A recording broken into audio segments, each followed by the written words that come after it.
नमस्कार, मैं Bhimrao Lonare IBM TV 9 news और WH न्यूज़ में मैं आपका स्वागत करता हूँ।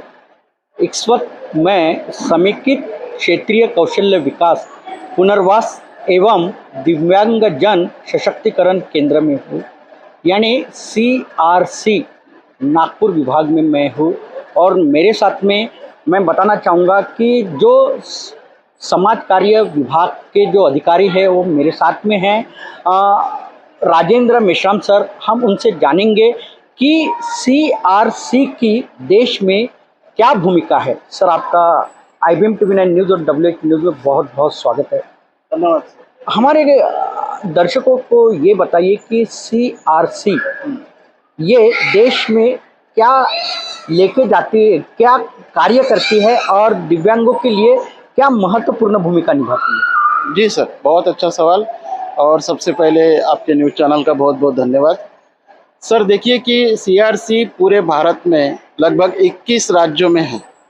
तो 21 CRC हो गई है 21 राज्यों में, 21 राज्यों में तक हम लोग पहुंच गए हैं। तो ये हर एक राज्य में इसको स्थापित करने का जो प्रमुख कारण ये है कि जितने भी उस राज्य के जितने भी दिव्यांग हैं वो केंद्र शासन के जितने भी योजनाएं हैं उनके साथ में जुड़े जाने चाहिए। तो जैसे हमारा अगर वहाँ बात करें हम नागपुर की, तो नागपुर में ये महाराष्ट्र के लिए CRC है। तो महाराष्ट्र में जितने भी दिव्यांग हैं उनके निदानात्मक, उनको उपचारात्मक और उनका पुनर्वसनात्मक के लिए ये CRC काम करती है। तो सारी योजनाओं को लेकर, जैसे कि 2016 के बाद में RPWD एक्ट आया 2016 से, तब से दिव्यांगों के प्रकार भी बढ़ गए हैं और प्रकार बढ़ने के साथ साथ दिव्यांगों के लिए सुविधाएं भी अनेक हुए। मगर ये सुविधाएं सेंट्रलाइज होने से अच्छा है डिसेंट्रलाइज हो। यानी कि डिसेंट्रलाइज अगर होते हैं तो उसके लिए हर जगह सेंटर्स होना जरूरी है। तो हम हर डिस्ट्रिक्ट में नहीं पहुंच पाते, तो हम लोग पहले क्या करते हैं कि स्टेट होना जरूरी है, ताकि वहाँ के एरिया के दिव्यांग वहाँ अप्रोच कर सके इजीली। तो उनके निदान करने के बाद में उनका ट्रीटमेंट करने के बाद में उनका रिहैबिलिटेशन करना, यानी कि पुनर्वसन करना, यह सबसे प्रमुख कार्य दिव्यांगों के लिए CRC करती है। और CRC का नाम है composite regional centre for skill development, rehabilitation and empowerment of person with disability. इसका नाम है CRC। तो इस तरह से CRC केंद्र सरकार का एक माध्यम है। उनके द्वारा, जैसे कि पूरे भारत में देखेंगे तो 9 नेशनल इंस्टीट्यूट है जो डिसेबिलिटी सेक्टर के लिए काम करती है, जो फुल्ली गवर्नमेंट की है। तो वो फुल्ली गवर्नमेंट की, जैसे हमारे महाराष्ट्र में अली यावर जंग national institute for hearing and speech दिव्यांगजन का इंस्टीट्यूट है, बहुत बड़ा। तो उसके एडमिनिस्ट्रेटिव कंट्रोल में ये नागपुर की CRC है, अहमदाबाद की CRC है, भोपाल की CRC है, छतरपुर की CRC है। तो एक सेंटर के अंडर में ये CRC का एडमिनिस्ट्रेटिव कंट्रोल चलता है। नहीं, आपने कहा कि ये महाराष्ट्र की एक प्रमुख शाखा है, यानी हेड ऑफिस है ये। तो इस हेड ऑफिस के माध्यम से महाराष्ट्र में के जो अपंग है तो उनके लिए कार्य करती है ना ये। जी, कितने अपंग होंगे महाराष्ट्र में? महाराष्ट्र में लगभग उसका अगर आंकड़ा देखे जाए तो 34 लाख से ऊपर चला जाता है पूरे महाराष्ट्र में। यानी उसमें सभी प्रकार के अपंग, सभी प्रकार के, यानी कि 21 प्रकार के अपंगों का जो है। और अपंगत्व का ये दिन ब दिन ये जो समस्या है बढ़ती जा रही है। फिलहाल में देखेंगे कि जिन बच्चों ने, अभी हमारा एक रिसर्च चल रहा है, जिन बच्चों ने कोविड के पहले, शुरू होने से पहले और कोविड के बाद जिन्होंने जन्म लिया है, उन बच्चों में कहीं ना कहीं दिव्यांगत्व के आई है। मैक्सिमम नहीं कहूँगा मैं, लेकिन मिनिमम बच्चे, यानी कि 60% बच्चों में दिव्यांगत्व आई है। क्या कारण है उसका? तो एक समय कोविड का एक नया प्रेशर था, तो जो गर्भवती महिलाएं थी उनके ऊपर प्रेशर आता था कि आज क्या होगा, कैसे होगा, बाहर लॉकडाउन चल रहा है, कहीं जा नहीं सकते, घर में रह सकते, कोई एक्सरसाइज नहीं, कोई मेडिसिन नहीं, कोई दवा नहीं, और एक प्रेशर। ये प्रेशर के कारण जब उस कोविड के दौरान में या कोविड के जस्ट बाद में अगर कोई बच्चा जन्म लेता है, क्योंकि ये मेंटली प्रेशर नॉट वो गर्भवती औरत के ऊपर ही नहीं मगर वो उसके पूरे फैमिली पर भी रहता था, तो उसकी वजह से जो कुछ ना कुछ डिप्रोसिटी उसमें आती थी, तो उसके वजह से बच्चों के अंदर में उनके व्यवहार के साथ साथ में वो बदलाव नज़र आता है, और तो फिर CRC के लिए लेके आते हैं। तो CRC में सारे के सारे जितने भी इंटरवेंशन है, फिर उसका साइकोलॉजिकल इंटरवेंशन है, उसके बाद फिजिकल इंटरवेंशन है, फिजियोथेरेपी है, ऑक्यूपेशनल थेरेपी है, स्पेशल एजुकेशन है, ओरिएंटेशन एंड मोबिलिटी है, ये जो डिपार्टमेंट है हमारे, वो डिपार्टमेंट के माध्यम से उस बच्चों को एकत्रित क्या ऐसी थेरेपी देना चाहिए जो आने वाले दिनों में ठीक हो सकता है। कुछ देखा जाता है कि कुछ बच्चे यानी जन्मजात से मानसिक विकलांग होते हैं, तो उनके लिए भी ये काम करते हैं क्या? जी बिल्कुल बिल्कुल। किस प्रकार से?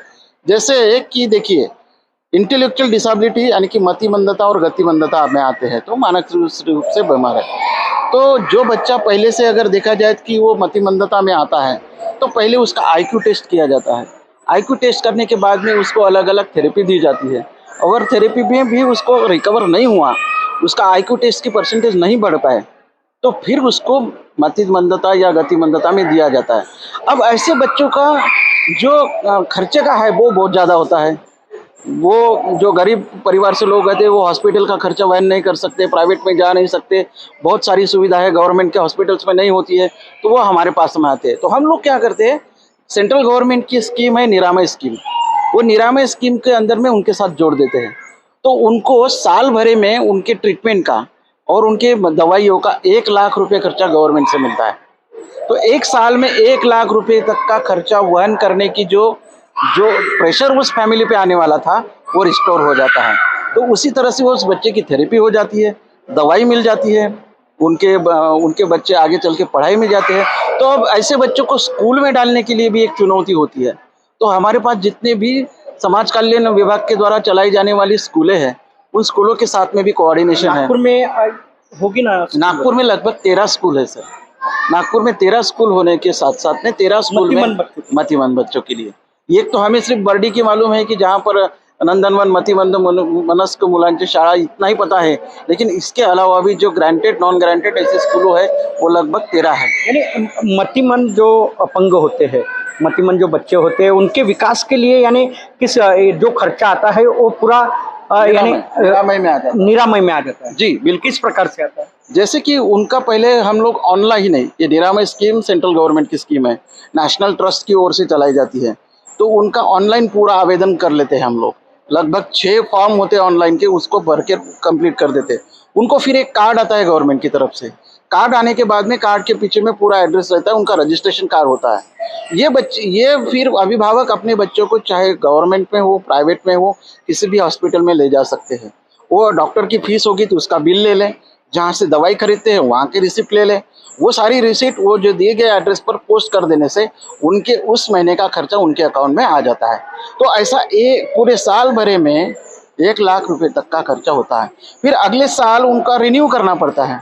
तो रिन्यू करने के लिए बहुत कम मात्रा में पैसा लगता है। पैसा वो पहले रजिस्ट्रेशन के लिए मान लीजिए कि APL है तो उनको साल भरे का 500 रुपया खर्चा आएगा। अगर BPL है तो उनको 250 रुपये खर्चा आएगा। रिन्यू के लिए अगर APL है तो 250 रुपये खर्चा आएगा, अगर BPL है तो 50 रुपये खर्चा आएगा। कितने प्रकार के विकलांग की प्रजातियां होगी? नहीं, पूरे विकलांग के जो टाइप ऑफ विकलांग कितने प्रकार के होंगे? 21 प्रकार है सर। किस प्रकार? जैसे कि मानसिकता है, गतिमंदता है, LMD है, लोकोमोटर डिसेबिलिटी है, अंध है, कान से जो जिनको सुनाई नहीं देता वो है, जिनसे बातचीत नहीं मतलब बोलने के लिए तकलीफ होती है वो है। उनके बाद में मेंटल इलनेस, मेंटल ये है, ऑटिज्म है, सेरेब्रल पाल्सी है, मल्टीपल डिसेबिलिटी है, यानी कि एक व्यक्ति के अंदर में 3-4 डिफॉर्मिटी पाई जाती है तो उसको मल्टीपल डिसेबिलिटी में पाया जाता है। उसके बाद में सिकल सेल है। सिकल सेल के बाद में आपका जो ब्लड डिसऑर्डर में आता है, एसिड अटैक भी अभी, यानी सिकल सेल्स का भी काम कर। जी सिकल सेल्स के लिए भी, सिकल सेल के लिए भी जितने भी है वो अभी जो 21 प्रकार आए हैं उसमें सिकल सेल भी इंक्लूड है। अच्छा, CRC करती है? CRC करती है। उनका ग्रुप है सिकल सेल का। उनका जो ब्लड दिया जाता है हर बार तो उसके किस माध्यम से देना चाहिए, उनको क्या, उनकी जीवन शैली को किस तरह से इम्प्रूवमेंट करना चाहिए, इसका पूरा काउंसलिंग कर दे। उनकी सारी प्रोसेस को मॉनिटर किया जाता है, वो अभी तक कितने बार में किया जाता है। तो ये सारा सिकल सेल के लिए होता है। और दूसरी बात यह है एसिड अटैक विक्टिम्स भी अभी डिसेबिलिटी में आते हैं। तो एसिड अटैक का जीवन क्या हो गया, निरर्थक हो गया, चेहरा विद्रूप हो गया, वो समाज में रिहेबिलिटेशन नहीं हो सकता। मगर ये यहाँ पर उनको डिसेबिलिटी में आने की वजह से उनको सारी सुविधाएं मिल जाती है। उनको संजय गांधी निराधार योजना की दिव्यांग की पेंशन शुरू हो जाती है। महानगर पालिका में उनका अलग से रजिस्ट्रेशन होके उनको हाउसिंग स्कीम्स भी इंक्लूड किया जाता है, प्रोवाइड की जाती है। उनको बिजनेस लोन के लिए सपोर्ट किया जाता है। NHDC के माध्यम से, महाराष्ट्र राज्य अपंग वित्त महामंडल की ओर से उनको और बिजनेस के लिए भी प्रमोशन दिया जाता है। ये सारी काउंसलिंग भी हम लोग यहीं से करते हैं कि उनका रिहेबिलिटेशन हो। अभी देखा गया है कि अपंग की संख्या तो महाराष्ट्र में बहुत ज़्यादा है। हम नागपुर की बात करेंगे, नागपुर में भी काफ़ी है। तो उनका अगर विकलांग है तो उनका अगर अपने को पुनर्वसन करना है विकलांगों का, तो उसके लिए सरकार आपके CRC की तरफ से क्या मदद होती है, आर्थिक मदद कि वो व्यवसाय करे या शासकीय या निजी एक कुछ काम करे इसके लिए? देखिए, अगर मतिमंदता का और मानसिक रुग्ण जो है उसमें दो तीन प्रकार आते हैं। एक तो माइल्ड यानी कि कम प्रमाण में, और दूसरा जो मॉडरेट है जो इसमें थोड़ा सा ज़्यादा है, और जो अति है उसमें लिए मान लीजिए कि ऐसा मतिमंद जिसको कि व्यवहारिक ज्ञान आ गया हो, उसको पैसे गिनने आते हो, पैसे का ज्ञान दिया हो, थोड़ा बहुत समझने में आता हो, तो वो समाज में आकर उसको ट्रेन किया जा सकता है, उसका स्किल शार्प किया जा सकता है और सरकार के सेवा भी दे सकता है। सेवा भी दे सकता है। तो ऐसे दिव्यांगों को आइडेंटिफाई करते हैं। अच्छा। तो हम लोग अब इनको रोजगार की संधि देना है तो कैसे देना है, तो हमारा एक एग्रीमेंट लेनॉर्ड शिशायड नाम की जर्मनी की एक ऑर्गेनाइजेशन के साथ में भी हुआ है कि वो जो मतिमंद वाले बच्चे हैं उनको कंप्यूटर का एजुकेशन देने के बाद में, उनका 3 महीने का स्किल देने के बाद में वो कहीं ऑफिस में बैठकर काम कर सकने में सक्षम है क्या, ये चेक करके भी उनको जॉब दिया जाता है। अगर ऐसा नहीं है तो उनको बिजनेस अगर दे सकते थे, मान लीजिए कि उनको व्यवहार ज्ञान आ गया तो उनको फिर महाराष्ट्र राज्य आर्थिक नियोजन विकास महामंडल जो है, अपंग वित्त महामंडल, उनके द्वारा या फिर NHFDC के माध्यम से उनके द्वारा भी इनको अर्थ सहायता देके उनका छोटा सा बिजनेस फ्लोट कर दिया। अब नागपुर शहर में महानगर पालिका के 10 जोन है। 10 जोन में हर एक जोन को पता है कि मेरे यहाँ पर बिजनेस वाला स्लॉट कौन सा है। तो हम लोग जोन में जाके वहाँ के कमिश्नर है असिस्टेंट जोन को, वो उनको बताते हैं कि भैया इनको ज़रूरत है, आप इनके लिए इनका फॉर्म ले लीजिए और इनके बारे में कर लीजिए। तो उनके लिए वो दुकान जो है, जो सामाजिक न्याय और विशेष जो विभाग के द्वारा वो एक अपंग व्यवसाय प्रतिष्ठान दिया जाता है छोटा सा, तो वो संत रविदास रोहिदास करके जो है उसकी योजना के तहत उनको वो मिलता है। तो उसका रिहेबिलिटेशन हो, क्योंकि एक फैमिली में अगर कोई भी दिव्यांग बच्चा जन्म लेता है तो सबसे ज़्यादा प्रेशर माँ बाप पे आता है कि भैया हम हैं तब तक तो ठीक है, फिर हमारे बात क्या है, उसका पुनर्वसन कैसे? हाँ, उसका पुनर्वसन कैसे? तो CRC वहाँ खड़ी है कि आप जैसे भी हो, हम लोग, आप 2 स्टेप सामने आओ, हम 5 स्टेप सामने जाएंगे और रिहेबिलिटेट करेंगे। अभी आपका बच्चा अगर 7 साल का भी हो तो ये 21 साल से 32 साल तक जब भी आपको CRC की जरूरत पड़ेगी आपके पीछे खड़ा होगा। ये सपोर्ट देते हैं। अभी मेरा एक आखिरी सवाल है आपसे, हाँ। क्योंकि समय भी होते जा रहा है। ये बताइए कि CRC इतना अच्छा वर्क करती है, यानी केंद्र सरकार के माध्यम से, क्या बताना चाहोगे कि जो अपंग बच्चे हैं, माता पिता है, उनको क्या संदेश देना चाहोगे? मैं यही संदेश देना चाहूँगा कि बहुत ज़्यादा प्रेशर में रहने से, खर्चे की अधिकता होने से, बहुत कहा सुनी बातें से ये परिवार दवाखाने तक नहीं पहुँच पाता, सही जगह नहीं पहुँच पाता। कुछ झाड़ फूक की तरफ चले जाते हैं, कुछ झोला छाप डॉक्टर की तरफ चले जाते हैं और अपने बच्चे का भविष्य बिगाड़ लेते हैं, या उनको अलग नज़र से देखा जाता है कि भैया ये तो गया काम से, अभी इसका ये छोड़े। ये संकुचित मानसिकता है, उसको छोड़े, संकुचित मानसिकता से बाहर आए, एक बार CRC में कदम रखें। कदम रखने के बाद में आपका जो विश्वास है, अपने बच्चे के प्रति प्यार है, वो बढ़ा हुआ मिलेगा और उनका विश्वास बढ़ा हुआ मिलेगा, क्योंकि CRC यही देता है सपोर्ट। ये सपोर्ट देने से उनके अंदर में हमने देखा एक बहुत कमाल का उनके अंदर में उत्साह हमने देखा।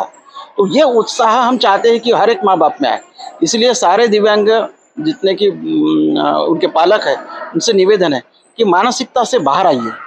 आपके लिए सारे गवर्नमेंट 2 कदम लेकर सामने आई है, उसको आप लपक लीजिए और हम उसके लिए तैयार हैं। हमें बड़ी खुशी होती है कोई भी नया आता है, क्योंकि वो जिस मानसिकता से आता है बहुत पजल्ड मानसिकता होती है। तो सबसे पहले हम उस मानसिकता को समझकर उनको पहले तो हौसला अफजाई करते हैं, समुपदेश करते हैं, और उसके देने के बाद में उनको अलग अलग थेरेपी के बारे में बताते हैं और थेरेपी करवाते हैं। और कई बार आपने देखा है कि जिन्होंने अपने बच्चों के लिए, इकलौते बच्चे के लिए 1-1 करोड़ रुपया खर्चा किया है, लेकिन यहाँ पर आके ठीक हुए। तो वो जब ठीक होके जाते हैं तो जो खुशी हमें होती है वो तो पालक को तो होती है, लेकिन हमें सबसे ज़्यादा खुशी होती है कि वो बच्चा आया था, हमारे पास से ट्रीटमेंट करके गया, खुश होके गया। ये हम चाहें। निश्चित ही मैं बताना चाहूँगा कि बहुत अच्छा कार्य समेकित क्षेत्रीय कौशल्य विकास पुनर्वास एवं दिव्यांगन सशक्तिकरण केंद्र यानी CRC जो केंद्र सरकार की है वो करते हैं। और जो दिव्यांग बच्चे होते हैं, मतिमंद बच्चे होते हैं, उनका पुनर्वसन कैसे किया जाए ये प्रशिक्षण माता पिता को भी देते हैं और जो बच्चे होते हैं उनका भी पुनर्वसन वो करते हैं। तो मेरा एक ही कहना है हमारे चैनल के माध्यम से कि जो माता पिता को दिव्यांग अगर बच्चे हैं, मतिमंद बच्चे हैं, तो वो कई खाजगी रुग्णालय में या अस्पताल में न जाए, जो बच्चे के उपचार के लिए CRC में आइए और अपने बच्चों का विकास कीजिए, पुनर्वसन कीजिए। यहाँ पे जो भी बच्चा आया है उनका पुनर्वसन हुआ है, ऐसा ही कहना जो समाज कार्य विभाग के अधिकारी है CRC के उन मेश्राम सर उन्होंने बताया है। तो आप देखते रहिए IBM TV9 news WH news. हमारे चैनल को लाइक कीजिए, सब्सक्राइब कीजिए, आइकॉन बेल बटन दबाना ना भूले। धन्यवाद, नमस्कार।